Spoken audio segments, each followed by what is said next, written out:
السلام علیکم لسنرز، آئیے ایم راحت کی جرم و سزا پر مبنی ایک نئی پراسرار کہانی سنتے ہیں جس کا عنوان ہے تخلیق۔ تو آئیے شروع کرتے ہیں۔ فرسٹ کلاس کمپارٹمنٹ کی سیٹیں بہت آرام دہ تھیں، فوم کے نرم گدیلے اور نیچے تک کھل جانے والی۔ موسم بھی خوشگوار تھا، نہ سردی نہ گرمی، ایک ہلکی سی چادر سے کام چل گیا تھا۔ لیکن اس کے باوجود سفر کی نیند بھی کوئی نیند ہوتی ہے؟ کوئی نیند کا مریض ہی آرام سے سو سکتا ہے، ورنہ ایک نارمل انسان اونگ تو سکتا ہے، یا اگر زیادہ سکون ہو تو آنکھیں بند کر کے سونے کی اداکاری کر سکتا ہے۔ باقاعدہ سونے کا تو سوال ہی پیدا نہیں ہوتا۔ پوری رات میری بھی یہی کیفیت رہی، کبھی ذہن ماحول سے بے خبر ہو جاتا، ٹرین کی تیز آواز ذہن کو ہپنوٹائز کر دیتی، اور کبھی چونک پڑتا۔ چونکنے کے بعد میری نگاہ لمبے چوڑے شیشے کے باہر جاتی اور ہنوز تاریکی دیکھ کر پھر آنکھیں بند کر لیتا۔ لیکن اس بار آنکھ کھلی تو شیشے کی دوسری سمت روشنی نظر آئی اور میں چونک پڑا۔ صبح ہو گئی تھی، دوسری طرف کا منظر بے حد حسین تھا۔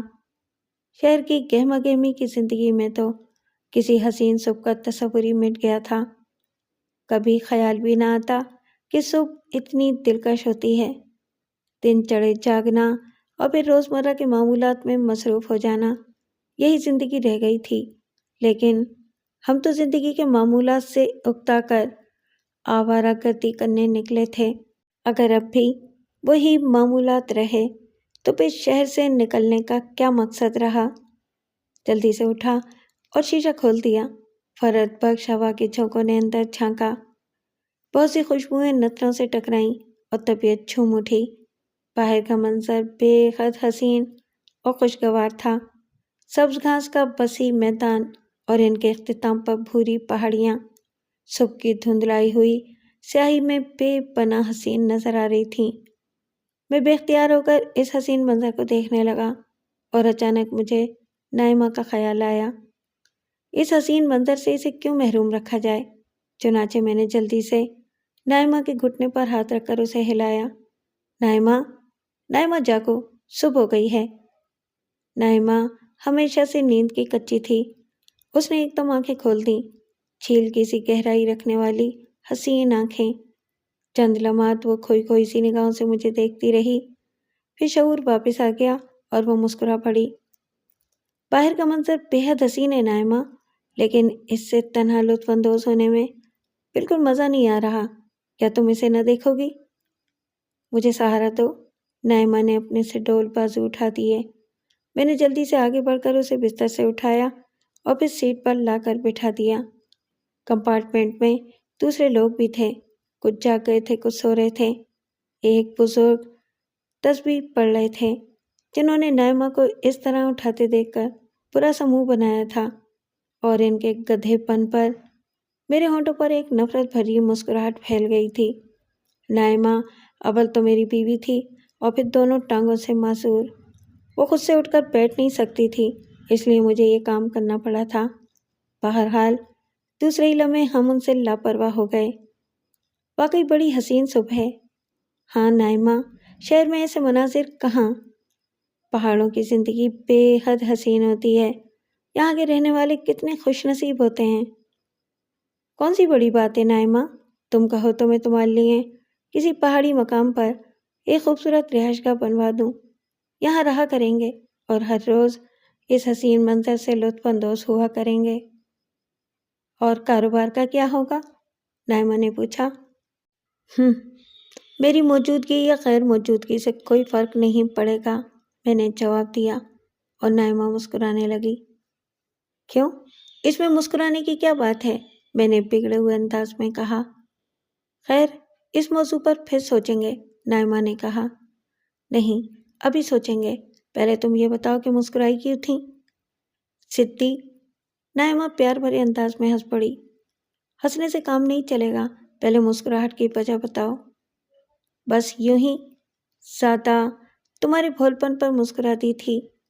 میرے منہ سے ذرا سی بات نکلی، میں نے کوئی بھی خواہش ظاہر کی تم اسے پوری کرنے کے پروگرام بنانے لگتے ہو۔ کیا برا کرتا ہوں؟ میں نے منہ پھلا کر پوچھا۔ نہیں، مجھے مغرور کر دیتے ہو، اس نے میرے شانے پر سر رکھتے ہوئے کہا، اور تسبیح پڑھنے والے بڑے میاں نے استغفر اللہ کہہ کر منہ پھیر لیا۔ شامت آئی ہے ان بڑے میاں کی۔ کیوں؟ نائمہ چونک پڑی۔ اب کہ انہوں نے کوئی بدتمیزی کی تو مزاج درست کر دوں گا۔ بات کیا ہوئی؟ بس پارسائی کا ڈھنڈورا پیٹ رہے ہیں، رگے سیار کہیں کے۔ جانے دو، غصہ کرتے ہوئے اچھے نہیں لگتے، نہ جانے یہ کون سا علاقہ ہے، نائمہ نے کہا۔ نہ جانے کوئی اسٹیشن آئے تو پتہ لگے۔ اور ہم دونوں صبح کے نور سے لطف اندوز ہوتے ہوئے یوں ہی گفتگو کرتے رہے، بے معنی، بے مقصد۔ نائمہ سے میں نے صرف 3 سال پہلے شادی کی تھی، حالانکہ مجھ جیسے انسان کے لیے شادی کا تصور ہی مذاق خیز تھا۔ میرے نزدیک شادی ایک بہت بڑی حماقت تھی جو لوگ جان بوجھ کر کرتے ہیں۔ میں کسی لڑکی سے اس حد تک متاثر نہیں ہوا تھا کہ اس سے شادی کر لوں، لیکن میری فطرت میں ایک کمزوری ہے، اول تو کسی سے متاثر نہیں ہوتا، اور اگر متاثر ہو جاتا ہوں تو پھر اس کے سوا کسی کو یاد نہیں رکھتا۔ اس پر مکمل طور سے دین ایمان لے آتا ہوں، حالانکہ ایسے مواقع کم ہی آئے ہیں کہ میں کسی سے متاثر ہوا ہوں۔ بچپن سے آزاد ہوں، والدین نام کی کسی چیز کو نہیں جانتا، ایک خیراتی ادارے میں ہوش سنبھالا تھا۔ مولوی صاحب نے بھیک مانگنے کے گر سکھائے، لیکن عقل آئی تو مولوی صاحب کے سکھائے ہوئے گر حماقت معلوم ہوئے، اور میں نے اپنے طور پر کام کرنے کا فیصلہ کر لیا۔ بھیک مانگنے والے کندھے سے بچے پھٹی پھٹی آواز میں درد انگیز نغمے الاپ کر لوگوں کو زیادہ متاثر نہیں کر پاتے۔ میں نے مولوی صاحب سے چھپ کر کچھ پیسے بچائے اور ایک اسکول یونیفارم سلوا لیا، ایک بستہ بھی لے لیا، کچھ کتابیں بھی خرید لیں، اور پھر میں کسی سڑک پر مناسب موقع دیکھ کر کسی مناسب آدمی سے اسکول کی فیس مانگتا، کیونکہ میرا نام اسکول سے کٹنے والا ہوتا تھا اور والدین اتنے غریب تھے کہ فیس نہیں دے سکتے تھے۔ خدا ترس لوگ جیبیں خالی کر دیتے تھے، کبھی بس کا کرایہ، کبھی کچھ۔ چنانچہ مولوی صاحب کی نگاہوں میں ایک خاص مقام حاصل کر گیا، کیونکہ میری آمدنی سب سے زیادہ ہوتی تھی۔ لیکن پھر ایک دن پکڑا گیا۔ کمبخت یاد ہی نہیں رہا تھا کہ صرف 1 روز پہلے ہی اس آدمی سے اسکول کی فیسیں لے چکا تھا۔ دوسرے دن بھی اتفاق سے ایک دوسری جگہ وہی ٹکرا گیا، اور اس نے بازو پکڑ لیا، 2-4 تھپڑ بھی لگائے، اور مجھ سے میری اصلیت معلوم کرنے لگا۔ اگر وہ پولیس کی دھمکی نہ دیتا تو کبھی نہ بتاتا، لیکن پولیس کے کارناموں کے بارے میں بہت کچھ سن رکھا تھا، چنانچہ حقیقت اس کے سامنے اگل دینی پڑی۔ تب اس نے کہا کہ میں اس کے ساتھ چلوں، وہ مجھے دولت کمانے کے فن سکھائے گا۔ استاد اللہ دتا نے مجھے 2 انگلیوں کا کھیل سکھایا، اور میرا رابطہ خیراتی ادارے سے منقطع ہو گیا۔ 2 انگلیوں کا کھیل بہت دلچسپ تھا، جسے میں بڑے سلیقے سے انجام دیتا تھا، لیکن استاد اللہ دتا کو نہ جانے کیا مرض تھا کہ وہ کام کے بعد پڑھنے کے لیے کہتا تھا، اور جب میں پڑھنے سے جی چراتا تو وہ مال لگاتا اور کہتا تھا، بیٹا، فن اپنی جگہ، تعلیم یافتہ فنکار زیادہ کامیاب رہتا ہے۔ اور یہ استاد اللہ دتا ہی کی مہربانی تھی کہ میں انٹر کرنے میں کامیاب ہو گیا۔ پھر اللہ دتا کا انتقال ہو گیا اور میں نے پڑھنا چھوڑ دیا، اور اس کے بعد میں اپنے فن کے جوہر دکھانے لگا۔ بلا شبہ میں اعلیٰ فنکار تھا، کیا مجال جو کبھی پولیس کے ہتھے لگا ہوں۔ میں نے شہر کے ایک عمدہ سے علاقے میں ایک خوبصورت فلیٹ خرید لیا، ایک چھوٹی سی حسین کار لے لی، زمانہ ساز تھا اس لیے ایک چھوٹا سا جنرل اسٹور قائم کر لیا جس پر 2 ملازم رکھتی ہے۔ بلا شبہ یہ عقل مجھے تعلیم نے دی تھی۔ بظاہر میں ایک باعزت انسان تھا، ایک چھوٹا سا کاروباری، لیکن کاروبار کے بارے میں نے کبھی سنجیدگی سے نہیں سوچا تھا۔ میرا تو پیشہ ہی دوسرا تھا، کبھی کبھار ٹور پر بھی نکل جاتا تھا، بس تنہا تھا اس لیے آوارہ گرد بھی تھا، اور آوارہ گردی مجھے پسند تھی۔ روپے پیسے کی پرواہ تو تھی نہیں، کیونکہ دنیا کے کونے کونے میں میرا بزنس موجود تھا۔ جب روپے کی ضرورت ہوئی، کوئی عمدہ سی جیب تاک لی، رائما سے میری ملاقات انتہائی عجیب انداز اور عجیب ماحول میں ہوئی۔ ان دنوں میں ٹور پر تھا، نہ جانے کہاں کہاں آوارہ گردی کرتا ہوا بلرام پور آیا تھا۔ بلرام پور ایک چھوٹا سا خوبصورت پہاڑی قصبہ تھا، لیکن بدقسمتی تھی کہ یہاں کوئی عمدہ ہوٹل نہیں تھا۔ قیام کرنے میں بڑی پریشانی ہوئی۔ اسٹیشن کے کلی نے تھوڑی سی رقم کے عوض اپنے کچے مکان میں ایک کمرہ دے دیا۔ بہرحال سونے کے لیے ٹھکانا چاہیے تھا، اس لیے مجھے کوئی پرواہ نہ تھی، بلکہ یہ بھی تفریح کی ایک انفرادیت تھی۔ بلرام پور کے نوا میں بہت خوبصورتی تھی اور مجھے ان کی سیر میں بہت لطف آ رہا تھا۔ ایک سخت دوپہر میں بلرام پور کے ایک ایسے علاقے میں پہنچا جہاں آبادی بہت کم تھی۔ قدرے باحیثیت لوگوں نے دور دور مکانات بنا رکھے تھے جو آبادی سے ہٹ کر کسی قدر خوبصورت بنے ہوئے تھے۔ دھوپ خلاف توقع تیز تھی۔ مجھے شدید پیاس محسوس ہونے لگی، لیکن پانی کہیں نہیں تھا۔ ہاں، سامنے ہی ایک مکان نظر آ رہا تھا، سفید رنگ کا بدرونق سا مکان۔ نہ جانے آباد بھی ہے یا نہیں، کسی انسان کا دور دور تک پتہ نہیں تھا، لیکن پیاس اس قدر شدید ہو گئی تھی کہ میں نے کوشش کر لینے میں کوئی حرج نہیں سمجھا اور مکان کی طرف بڑھ گیا۔ لوہے کا پھاٹک اندر سے بند تھا۔ میں نے زور زور سے بجایا، لیکن کئی منٹ گزر گئے، اندر سے کوئی سنوائی نہیں ہوئی۔ پھاٹک میں جالیاں تھیں، ہاتھ ڈال کر دروازہ بآسانی کھولا جا سکتا تھا۔ ویسے اتنا اندازہ ضرور ہوا تھا کہ مکان غیر آباد نہیں ہے، ورنہ دروازہ اندر سے بند نہ ہوتا۔ پھر خیال آیا کہ جس طرح دروازہ میں نے کھول لیا ہے، اسی طرح باہر سے بند بھی کیا جا سکتا ہے۔ ان جھگڑوں میں پڑنے سے کیا فائدہ؟ دیکھا جائے کہ اندر پانی موجود ہے یا نہیں۔ میں کون سا شریف آدمی ہوں جو کسی مکان میں داخل ہونے میں پس و پیش کروں۔ چنانچہ میں اندر داخل ہو گیا۔ مکان واقعی ویران سا تھا، چاروں طرف بلا کا سناٹا تھا، کوئی آواز سنائی نہیں دے رہی تھی۔ ہاں، مکان کے عقب میں شاید کسی درخت پر پیاسی چڑیاں بول رہی تھیں اور ان کی آواز رہ رہ کر ابھر رہی تھی، لیکن یہ آواز ماحول کی ویرانی میں اور اضافہ کر رہی تھی۔ میں آگے بڑھا اور مکان کے برآمدے میں پہنچ گیا، پھر برآمدے سے بھی اندر داخل ہو گیا۔ صحن تھا اور صحن کے دوسرے حصے میں 2 کمرے نظر آ رہے تھے، لیکن مجھے میری مطلوبہ چیز نظر آ گئی۔ سامنے ہی شاید کچن تھا۔ کچن کے باہر ایک سایہ دار جگہ تھی اور اس کے نیچے مٹی کے 2 مٹکے نظر آ رہے تھے جن کے اوپر مگ رکھا ہوا تھا۔ میں تیزی سے آگے بڑھا اور پھر میں نے کئی مگ بھر کر پانی پیا اور پیاس بجھ گئی۔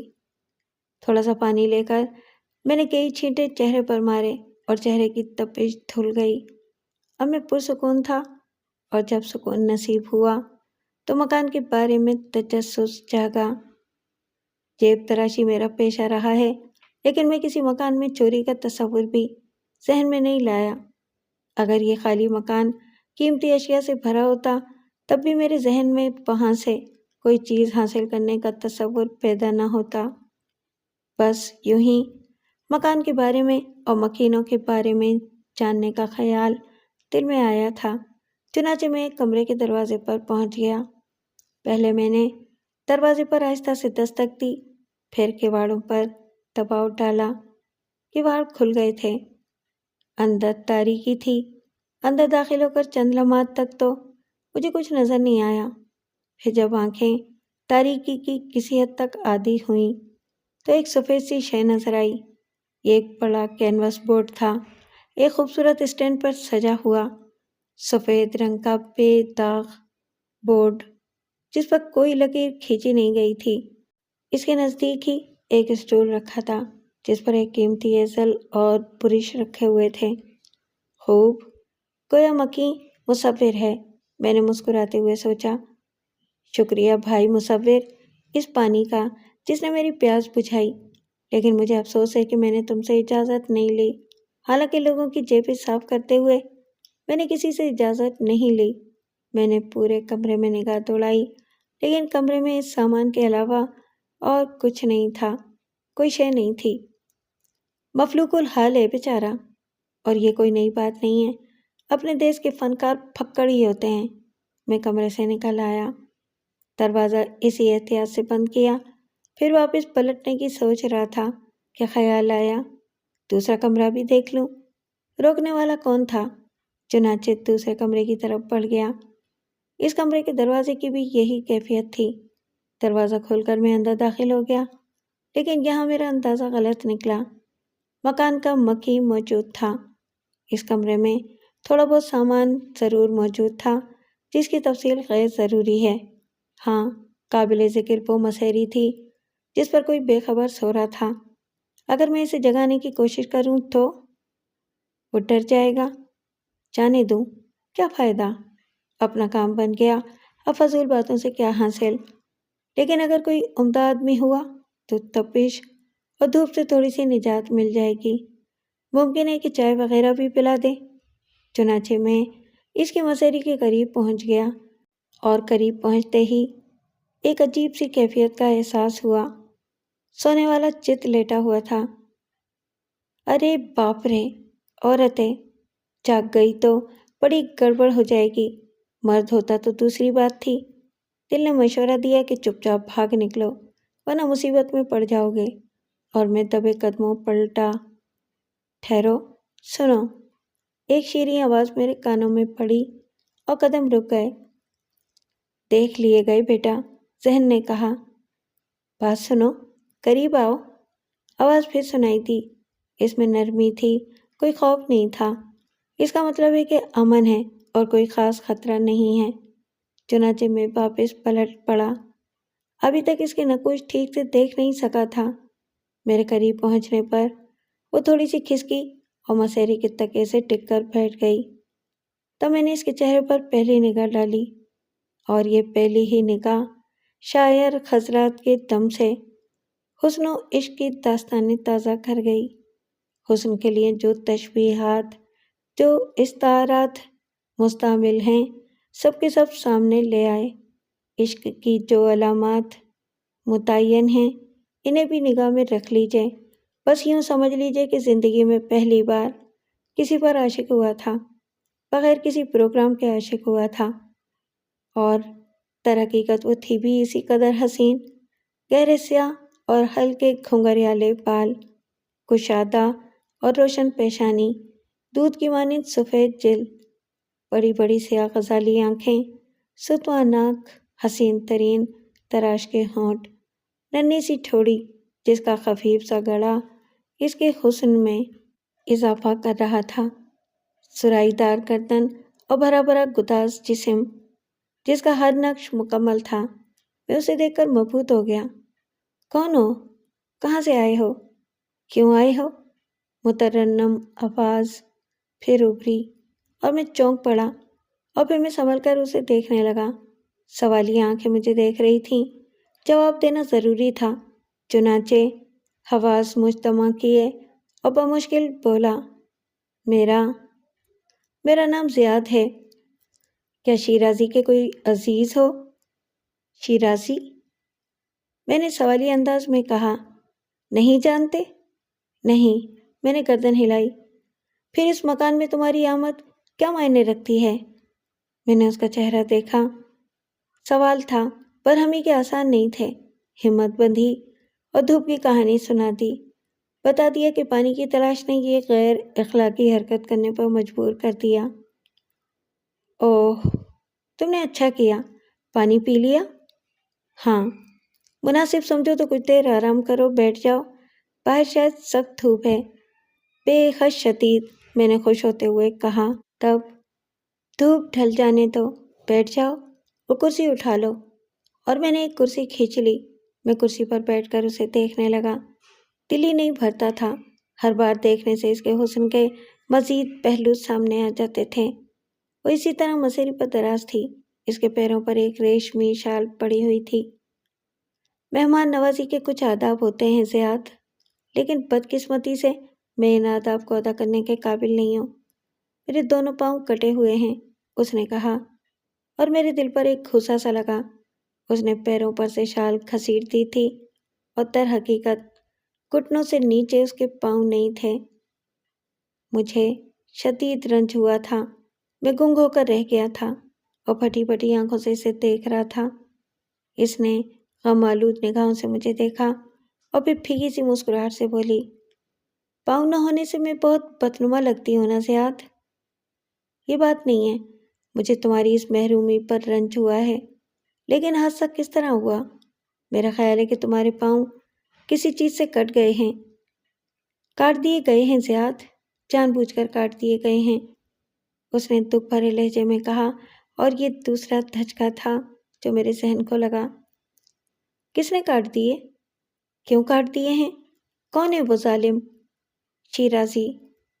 اوہ، یہ نام تم پہلے بھی لے چکی ہو، مگر یہ کون ہے اور اس نے تمہارے ساتھ یہ سلوک کیوں کیا ہے؟ وہ وہ کچھ کہتے کہتے رک گئی اور اچانک خاموش ہو کر میری شکل دیکھنے لگی۔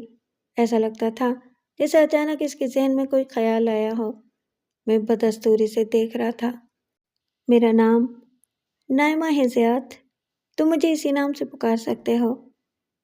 نائمہ، میں زیر لب بڑبڑایا۔ ہاں، تم سوچو گے کیسی بے باک، کیسی بے حجاب عورت ہے، لیکن حالات کہتے ہیں کہ میں وہ سب کچھ بلا تمہید، بغیر وقت ضائع کیے کہہ دوں جو کہنا چاہتی ہوں۔ کہہ دو نائمہ، تمہید کی سوچنے سمجھنے کی ضرورت نہیں ہے، میں نے بے اختیار کہا۔ کیا تم مجھے سہارا دے سکتے ہو زیاد؟ میں معذور ہوں، کیا میرے بدنما بوجھ کو اپنا سکتے ہو؟ در حقیقت یہ غیر متوقع سوال تھا۔ ایک اجنبی پر اعتماد، ایک انجانے انسان سے یہ خواہش، کیسی ہے یہ عورت؟ لیکن دل اندر سے دھڑک اٹھا۔ زیاد، میری سنو، میری مانو، اس حسین، اس بے کس لڑکی کو اپنا لو۔ محبت تو زندگی کھو کر بھی نہیں ملتی، محبت کی کامیابی کے لیے پہاڑ کاٹنے پڑتے ہیں۔ تمہاری پسند خود تم سے درخواست کر رہی ہے، اس معذور کو اپنا لو، یہ زندگی بھر احسان مند رہے گی اور تم جیسے لاؤبالی شخص کے لیے اس کا بوجھ کچھ نہ ہوگا۔ دل کی آواز نے مجھے نڈھال کر دیا۔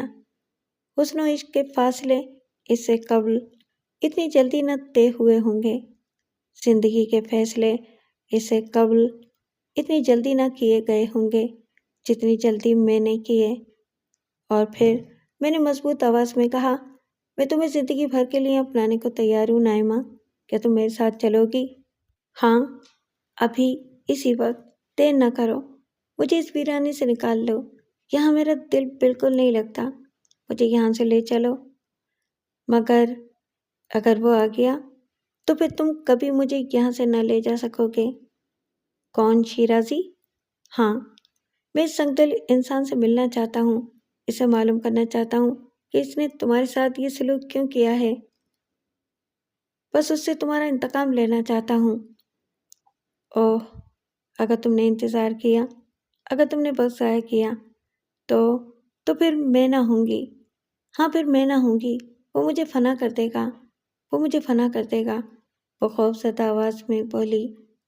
میری موجودگی میں وہ ایسا نہیں کر سکے گا، تاہم ٹھیک ہے، میں ابھی تمہیں ساتھ لے چلوں گا، لیکن یہاں سے واپسی عجیب انداز میں ہوگی، کم از کم آبادی تک۔ کیا تم میری پشت پر سفر کرنا پسند کرو گی؟ میں نے کہا اور اس نے گردن جھکا لی۔ اس کی آنکھوں میں آنسو بھر آئے تھے۔ نائمہ، تم میری ہو، میری اپنی، تمہارا سہارا بن کر مجھے کوئی تکلیف، کوئی دکھ نہیں ہوگا۔ آؤ، چلنا ہے تو ہم دیر کیوں کریں؟ اور پھر اس نرم و لطیف بوجھ کو میں نے اپنی پشت پر لاد لیا۔ اسفنج کی طرح نرم اور ہلکی تھی وہ، حالانکہ طویل سفر تھا، لیکن عورت، انسان نے اس کے لیے کیا کچھ نہیں کیا ہے۔ میں اسے لے کر بستی تک آ گیا اور اس کے بعد میں اسے شہر لے آیا۔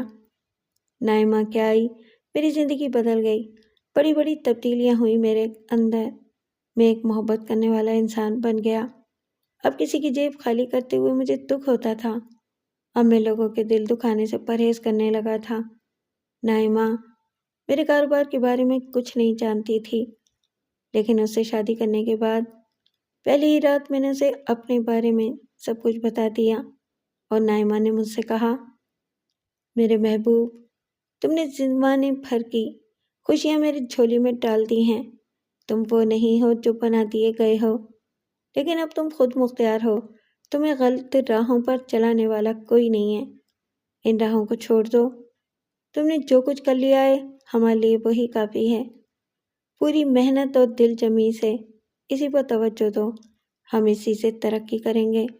وعدہ کرو کہ اب تم جیب تراشی نہیں کرو گے۔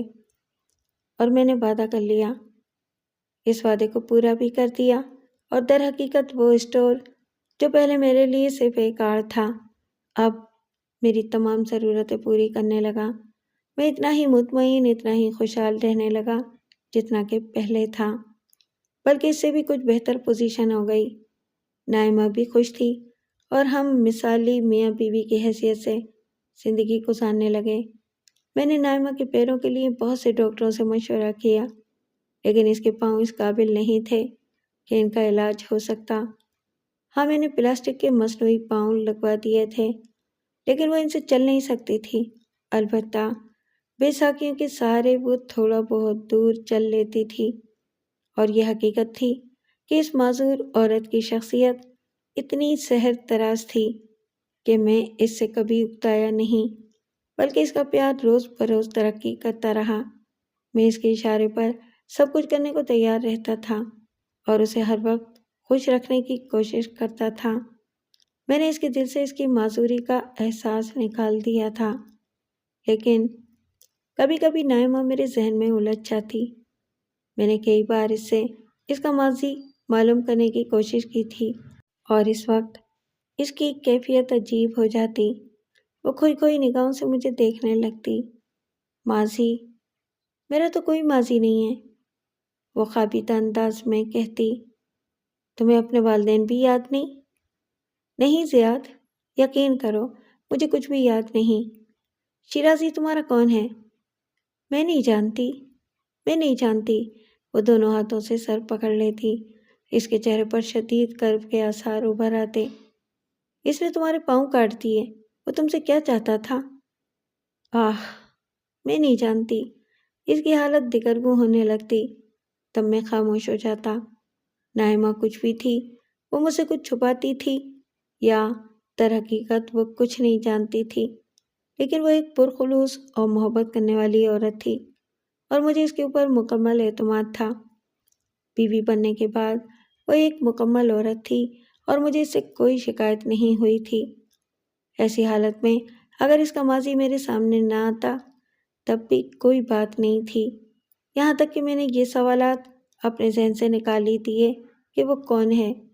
مجھے صرف اس کی محبت، اس کے پیار سے غرض تھی۔ یوں ہماری پرمسرت زندگی کا یہ تیسرا سال شروع ہو گیا تھا۔ عزت اور محنت کی زندگی اور روٹی کماتے ہوئے اب میں بھی کافی بدل گیا تھا۔ میرے ذہن میں مجرمانہ خیالات نہیں آتے تھے۔ حسین مناظر گزرتے رہے، پھر ٹرین کی رفتار سست ہونے لگی۔ روشنی پوری طرح پھیل گئی تھی۔ باہر کے نظارے کو اب بھی خوبصورت تھے، لیکن وقت کا حسن ختم ہو گیا تھا۔ صبح کے چھٹپٹے میں وہ جس قدر حسین نظر آتے تھے اب اتنے نہ رہے تھے۔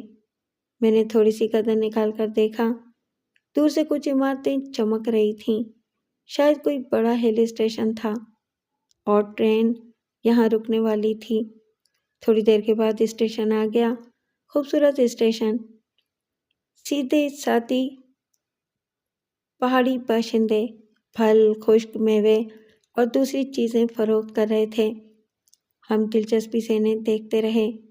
ٹرین کے بہت سے مسافر نیچے اتر کر چہل قدمی کرنے لگے۔ میری نگاہیں ایک پہاڑی دوشیزہ کی طرف اٹھ گئیں۔ بادام فروخت کر رہی تھی، سادگی کا پیکر، چیتھڑوں میں ملبوس، اپنے قیامت خیز حسن سے لاپرواہ یا شاید ناواقف۔ تبتاً نائمہ نے میرا بازو پکڑ لیا۔ اس کی انگلیوں کی گرفت غیر معمولی تھی۔ میں نے مسکراتے ہوئے اس کی طرف دیکھا، شاید وہ پہاڑی دوشیزہ کی طرف غور سے دیکھنے پر احتجاج کرنا چاہتی تھی، لیکن اس کا چہرہ دیکھ کر میں بری طرح چونک پڑا۔ نائمہ کا چہرہ ہلدی کی طرح زرد تھا، اس کی آنکھوں سے شدید خوف جھانک رہا تھا، ہونٹ خشک پڑ گئے تھے۔ ارے نائمہ، کیا ہوا؟ کیا بات ہے؟ میں نے اس کی دونوں شانے پکڑ کر اسے سنبھالتے ہوئے کہا، سیاد سیاد وہ وہ اس کے منہ سے بمشکل نکلا۔ کیا بات ہے نائمہ، کیا کوئی تکلیف محسوس کر رہی ہو؟ اس نے گردن ہلائی۔ اس کی آواز ڈوب رہی تھی۔ میں گھبرا گیا۔ میں نے سنبھال کر اسے سیٹ کی پشت سے ٹکا دیا۔ اس نے آنکھیں بند کر لی تھیں۔ تب میں نے جلدی سے تھرماس سے پانی بھرا اور اس کے منہ سے لگا دیا۔ اس نے گھونٹ گھونٹ کر کے پانی پی لیا اور پھر گہرے گہرے سانس لینے لگی۔ ٹرین نے وسل دی، پھر گارڈ کی سیٹی سنائی دی اور ٹرین آہستہ آہستہ رینگنے لگی۔ میں نائمہ کی اچانک بگڑ جانے والی حالت سے پریشان ہو گیا تھا۔ میری سمجھ میں کچھ نہیں آ رہا تھا۔ ابھی تھوڑی دیر پہلے تو وہ ٹھیک تھی، اچانک اسے کیا ہو گیا تھا؟ ٹرین رفتار پکڑ گئی۔ اسٹیشن کے آثار معدوم ہونے لگے اور پھر وہی سرسبز جنگل۔ نائمہ سنبھلنے کی کوشش کرو، میں سخت پریشان ہوں۔ سیاد اس نے میرے ہاتھ پر ہاتھ رکھ دیا۔ میں ٹھیک ہوں، تم پریشان مت ہو، اس نے آنکھیں بند کیے کہا۔ اس کا ہاتھ برف کی طرح سرد ہو رہا تھا۔ مگر ہوا کیا ہے؟ اچانک کیا ہو گیا ہے تمہیں؟ میرے اس سوال پر نائمہ نے آنکھیں کھول دیں۔ اس کی آنکھوں میں ایک عجیب سی مایوسی رقص کر رہی تھی۔ چند ساتھ وہ اسی انداز میں مجھے دیکھتی رہی اور پھر بولی، سیاد وہاں اسٹیشن پر میں نے اسے دیکھا تھا۔ کسے؟ میں نے حیرت سے پوچھا۔ شیرازی، وہ خشک ہونٹوں کو زبان سے تر کرتے ہوئے ہچکی لینے والے انداز میں بولی۔ اوہ، میں نے آہستہ سے کہا، اس نے بھی مجھے دیکھ لیا تھا۔ کیا ہولیا تھا اس کا نائمہ؟ سبز چیک کا کوٹ پہنے ہوئے تھا، وہی ڈھلکے ہوئے شانے، اور وہ بھی مجھے دیکھ کر چونکا تھا اور اس کی آنکھوں میں آگ روشن ہو گئی تھی۔ کمال ہے، چند لمحات میں ہی سب کچھ ہو گیا اور مجھے خبر تک نہ ہوئی۔ پھر وہ آگے والے ڈبوں کی طرف بڑھ گیا۔ میرا خیال ہے زیاد کہ وہ اسی ٹرین سے سفر کر رہا ہے۔ میں نے بھاری آواز میں کہا، اور اس نے مجھے دیکھ لیا ہے۔ نائمہ، میں نے کسی قدر سخت لہجے میں کہا اور وہ چونک کر مجھے دیکھنے لگی۔ میں اب بھی نہیں پوچھوں گا کہ شیرازی سے تمہارا کیا رشتہ ہے اور تم مجھ سے اس قدر خوفزدہ کیوں ہو، لیکن میں تمہارا شوہر ہوں، زندگی بھر کا ساتھی۔ کیا تمہیں میرا مذاق اڑانا چاہیے؟ مذاق؟ وہ گھبرائی۔ ہاں، کیا تم مجھے اتنا ہی بزدل، اتنا ہی نکما شوہر سمجھتی ہو کہ میں اپنی بیوی کے دشمنوں سے اس کی حفاظت نہیں کر سکتا؟ یہ بات نہیں ہے زیاد، وہ نٹھال لہجے میں بولی۔ میں برے کام چھوڑ چکا ہوں نائمہ، صرف تمہاری وجہ سے، لیکن تمہاری اجازت سے میں ایک برا کام ضرور کروں گا۔ میں شیرازی کو سزا دینا چاہتا ہوں۔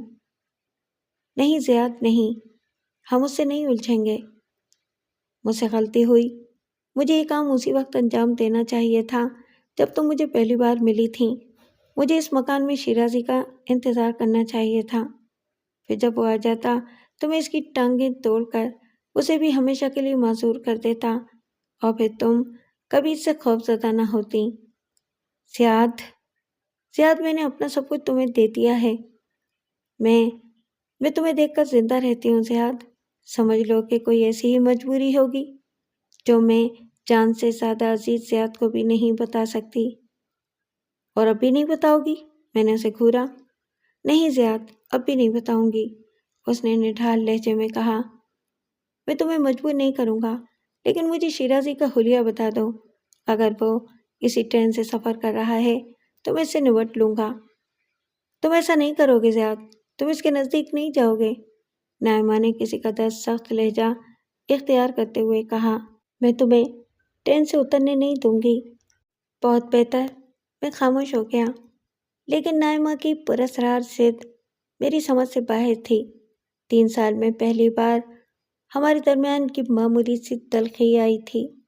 میں نے ٹھنڈے دل سے سوچا، نائلہ نے کبھی ضد نہیں کی تھی، وہ تو میری ہر بات پر سرِ تسلیم خم کر دیتی تھی۔ زندگی میں پہلی بار اس نے اپنا کوئی حق استعمال کیا تھا۔ ٹھیک ہے، مجھے ہی نرمی اختیار کرنی چاہیے۔ لیکن حقیقت یہ تھی کہ میں نائمہ کے ہر دشمن سے نمٹنے کی ہمت رکھتا تھا۔ وہ میری بیوی تھی، اسے مجھ سے بڑا ہمدرد کون مل سکتا تھا؟ لیکن وہ مجھ سے بھی چھپا رہی تھی۔ پھلوار تک کا سفر خاموشی سے طے ہوا اور پھر اپنے نام کی طرح خوبصورت شہر پھلوار کا اسٹیشن آ گیا۔ یہی ہماری منزل تھی۔ میں نے ایک پہاڑی کلی کو بلا کر اپنا مختصر سا سامان اٹھوایا۔ نائمہ نے بے ساکیاں سنبھال لی اور میں نے حسب معمول اسے اپنا سہارا پیش کر دیا۔ ہم پلیٹ فارم سے باہر آئے اور پھر ایک خوبصورت گھوڑا گاڑی میں بیٹھ گئے، لیکن اس دوران میری نگاہیں چاروں طرف سبز کوٹ تلاش کرتی رہیں اور مجھے ایک بھی سبز کوٹ نظر نہ آیا۔ میں نے محسوس کیا کہ نائمہ بھی محتاط اور خوفزدہ انداز میں ادھر ادھر دیکھ رہی ہے، اور پھر اس کے چہرے پر بھی بحالی آ گئی، یا شاید شیرازی راستے میں ہی کہیں اتر گیا تھا۔ کاش میں اسے دیکھ سکتا، میں نے دل ہی دل میں سوچا۔ پھر میں نے اس خیال ہی کو ذہن سے نکال دیا۔ بلا وجہ اس خوبصورت ماحول میں بدمزگی پیدا کی جائے۔ راستے بے حد حسین تھے، سڑکوں پر درخت لگے ہوئے تھے جو یقیناً سرکاری ملکیت تھے۔ شہتوت اور انناس کے درختوں کی بھرمار تھی اور ان کی بھینی بھینی خوشبو فضا کو معطر کر رہی تھی۔ بیچ بانا، میں نے گھوڑا گاڑی والے سے کہا اور اس نے گردن ہلا دی۔ اس علاقے میں میں پہلے بھی آ چکا تھا، یہاں کے بارے میں معلومات تھیں۔ بیچ بانا ایک خوبصورت مقام تھا، یہاں چھوٹے چھوٹے خوشنما بنگلے بنے ہوئے تھے جو کرائے پر مل جاتے تھے۔ بیچ بانا پہنچ کر میں نے ایک بنگلے کے چوکیدار سے بات کی۔ یہی بنگلہ مجھے پسند آیا تھا۔ معاملہ طے ہو گیا اور چوکیدار نے بڑے احترام سے ہمارا سارا سامان اندر پہنچا دیا۔ اس نے بنگلے کی ضروریات کا تعارف کرایا اور بولا، اگر گاڑی کی ضرورت ہو صاحب تو ہمارے کو بولو، ہم منگوا دیتے۔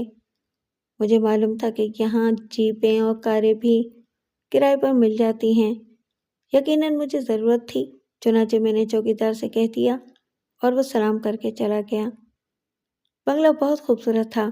اس کے حسین اوپری لان میں بیٹھ کر دور تک کی برف پوش پہاڑیاں نظر آتی تھیں، جن کے درمیان بڑی خوبصورتی سے درخت لگا کر انہیں جنت سما بنا دیا گیا تھا۔ یقیناً گرمیوں کے لیے یہ انتہائی دلکش علاقہ تھا۔ یہاں کا طبیعت کی کدورت خود بخود دھل گئی۔ بنگلے کے 3 ملازم تھے، جن میں ایک عورت تھی اور 2 مرد، چوکیداران کے علاوہ تھا۔ نائمہ نے انہیں ضروری ہدایات دیں۔ وہ اب کافی حد تک سنبھل گئی تھی اور کسی قدر نارمل نظر آ رہی تھی، لیکن میں نے ابھی تک اس سے براہ راست بات نہیں کی تھی اور میری ناراضگی کے کچھ نشان نائمہ کے چہرے پر نمایاں تھے۔ اسے تعصب تھا۔ رات کے کھانے کے بعد وہ میرے سہارے سے لان پر آ گئی۔ چاند نکل آیا تھا اور چاندنی میں نہائی ہوئی خوبصورت پہاڑیاں بڑا سحر انگیز منظر پیش کر رہی تھیں۔ سیاد، نائمہ نے لرزتی ہوئی آواز میں کہا۔ اس قدر ناراض ہو سیاد؟ نہیں، میں ناراض نہیں ہوں۔ میں تمہیں ناراض نہیں ہونے دوں گی۔ سیاد، صرف زبانی جمع خرچ نہیں کر رہی، تو مجھے اس پہاڑی سے دھکا دے کر میری زندگی ختم کر دو۔ میری چیخ نکل جائے تو میں بے وفا، لیکن خاموش ہو جاؤ نائمہ، ایسی باتیں مت کرو۔ میں نے اسے خاموش کرنا چاہا۔ اگر شیرازی کا راز تمہیں معلوم ہو جائے تو ہمیں ہمیشہ کے لیے ایک دوسرے سے جدا ہو جانا پڑے گا سیاد۔ پھر ہم یکجا نہ رہ سکیں گے، اور یہ ایک منحوس حقیقت ہے۔ حقیقتیں فنا نہیں ہوتی۔ میں اس کا راز نہیں معلوم کرنا چاہتا۔ میرے لیے زیاد، اپنی نائمہ کی زندگی کے لیے اس راز کو راز رہنے دو۔ میں وعدہ کرتا ہوں نائمہ، آئندہ تم سے اس کے بارے میں کچھ نہیں پوچھوں گا۔ اسی میں میری بہتری ہے، اسی میں میری زندگی ہے۔ ایک بات بتا دوں نائمہ، پوچھو، کیا شیرازی سے تمہیں زندگی کا خطرہ ہے؟ میرے اس سوال پر نائمہ خاموش ہو گئی۔ پھر اس نے پھنسی پھنسی آواز میں کہا، ہو بھی سکتا ہے، خدا نہ کرے وہ آئندہ میرے سامنے آئے۔ کیا وہ تمہاری تلاش میں ہوگا؟ میرا خیال ہے اس نے مجھے دیکھ لیا تھا۔ میری اور اس کی نگاہیں ملی تھیں۔ ممکن ہے نائمہ اس نے ہمارا پیچھا کیا ہو، گو وہ نظر نہیں آیا۔ ممکن ہے، نائمہ خوفزدہ انداز میں بولی۔ ایسی صورت میں کیا میں مطمئن رہ سکتا ہوں؟ تم مجھے تنہا مت چھوڑنا زیاد، تم مجھے تنہا مت چھوڑنا، اس نے میری قمیض کے کالر کو پکڑتے ہوئے کہا، اور میں نے پریشانی سے گردن ہلا دی۔ نائمہ کی شخصیت اب میرے لیے کچھ اور پراسرار ہو گئی تھی۔ پھلوار کی حسین وادیوں میں نائمہ کا ساتھ بے حد پرکشش تھا۔ چند روز تو میرے ذہن پر غبار رہا، لیکن پھر نائمہ بھی پہلے کی طرح شگفتہ ہو گئی۔ اس کے ذہن سے خوف نکل گیا تھا۔ اسے یقین ہو گیا تھا کہ شیرازی اسے دیکھ نہیں سکا، یا ممکن ہے وہ نائمہ کو پہچان ہی نہ سکا ہو۔ میں نے بھی اس کا خیال چھوڑ دیا تھا۔ اب نائمہ تھی اور میں، ہم ساری فکروں سے آزاد تھے۔ قرب و جوار کے چند لوگوں سے ہماری شناسائی بھی ہو گئی تھی۔ ان میں مسٹر وہاب اور ان کی بیگم سر فہرست تھے۔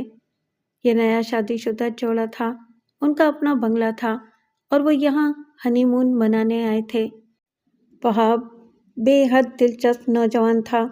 اس نے بھی لو میرج کی تھی اور اس کی بیوی صوفیہ بے حد خوش مزاج تھی۔ نائمہ سے اس کی خوب گہری دوستی ہو گئی تھی۔ وہ نائمہ کی معذوری پر بہت افسوس کرتی تھی اور مجھے ایک مثالی انسان سمجھتی تھی۔ اکثر ہمارے درمیان دعوتوں کا تبادلہ ہوتا رہتا تھا۔ ایک شام ایسی ہی ایک دعوت میں ہم وہاب کے ہاں مدعو تھے۔ مختلف موضوعات پر گفتگو ہو رہی تھی۔ تب وہاب نے کہا، میرا خیال ہے زیاد، تم بھی یہاں ایک مکان تعمیر کرا لو، میں تمہاری مدد کر سکتا ہوں۔ خود میں نے نائمہ سے یہی کہا تھا۔ تم میری کیا مدد کر سکتے ہو وہاب؟ میرے بنگلے سے ملحق زمین بھی میری ہے، میں تمہیں وہ زمین دے سکتا ہوں۔ اس کے علاوہ تمہیں بتا چکا ہوں کہ میرا کنسٹرکشن کا کاروبار ہے، میں تمہارا مکان بھی تعمیر کرا دوں گا۔ واقعی اس سے زیادہ آسانی اور کیا ہو سکتی ہے، کیوں نائمہ؟ ہاں زیاد، یہ علاقہ تو واقعی بے حد حسین ہے۔ تب پہ سودا ہو جائے وہاب۔ سودے سے کیا مراد ہے؟ زمین کا مجھے کیا دینا ہوگا؟ وہ میری طرف سے تحفہ سمجھو، تمہارا خلوص سر آنکھوں پر۔ تحفے میں تمہاری محبت ہی کافی ہے۔ یہ زمین اس سے قیمتی تحفہ نہ ہوگا، اور میں پہلے ہی تحفے کا تاثر برقرار رکھنا چاہتا ہوں۔ تب پھر اتنی رقم دے دینا جتنے میں نے یہ خریدی تھی۔ یہ مناسب ہے۔ کل میرے ساتھ چلنا، ہم اس سلسلے میں ضروری لوگوں سے گفتگو کر لیں گے۔ ٹھیک ہے، میں نے گردن ہلا دی اور پھر صوفیہ کی طرف متوجہ ہو کر بولا، لیکن صوفیہ بھابھی کو ایک تکلیف دوں گا۔ حکم دیں زیاد بھائی، صوفیہ نے خلوص سے کہا۔ ہم لوگ کل جائیں گے تو میں نائمہ کو یہاں چھوڑ جاؤں گا، یا پھر آپ کو نائمہ کے پاس رہنے کی تکلیف کرنا پڑے گی۔ دراصل یہ تنہائی میں بہت پریشان ہوتی ہیں۔ بھائی تو گھر جانے کی کیا ضرورت ہے؟ اب غریب خانہ اتنا تنگ بھی نہیں ہے کہ دو منحنی انسانوں کی گنجائش نہ نکل سکے۔ آج رات تم لوگ یہاں رہو، کل صبح پروگرام بنا لیں گے۔ کیوں نائمہ؟ میں نے نائمہ سے پوچھا۔ ٹھیک ہے، کیا حرج ہے؟ نائمہ نے کہا۔ ان پرخلوص لوگوں کے خلوص سے ہم اتنے ہی متاثر ہو گئے تھے کہ کوئی تکلف مانے نہیں تھا۔ چنانچہ وہ رات ہم نے وہاب کے بنگلے میں گزاری۔ دوسرے دن ہم دونوں ناشتے کے بعد چل پڑے۔ وہاب نے اپنی کمپنی کے لوگوں کو کچھ ٹرنک کالے کیں۔ وہاں سے اسے کچھ اور اطلاعات ملی تھیں جن کی وجہ سے اسے کچھ اور کام پڑ گئے، تاہم میرا کام ہو گیا تھا۔ یار زیاد، اچانک مجھے کچھ ضروری کام پیش آ گئے ہیں۔ اسی وقت کی ٹرین پکڑ کر مجھے سوناہار جانا ہے۔ شام تک واپسی کی کوشش کروں گا، تم ذرا صوفیہ کو بتا دینا، اور اگر شام تک واپس نہ آ سکوں تو یہ رات بھی میرے مکان پر ہی گزار لینا۔ ٹھیک ہے، فکر مت کرو، میں نے اس سے کہا، اور پھر میں وہاب کو اسٹیشن تک چھوڑنے گیا، جہاں اسے سوناہار کے لیے ایک ٹرین فوری طور پر مل گئی۔ وہاب کو ٹرین پر سوار کرانے کے بعد میں پلیٹ فارم سے باہر آیا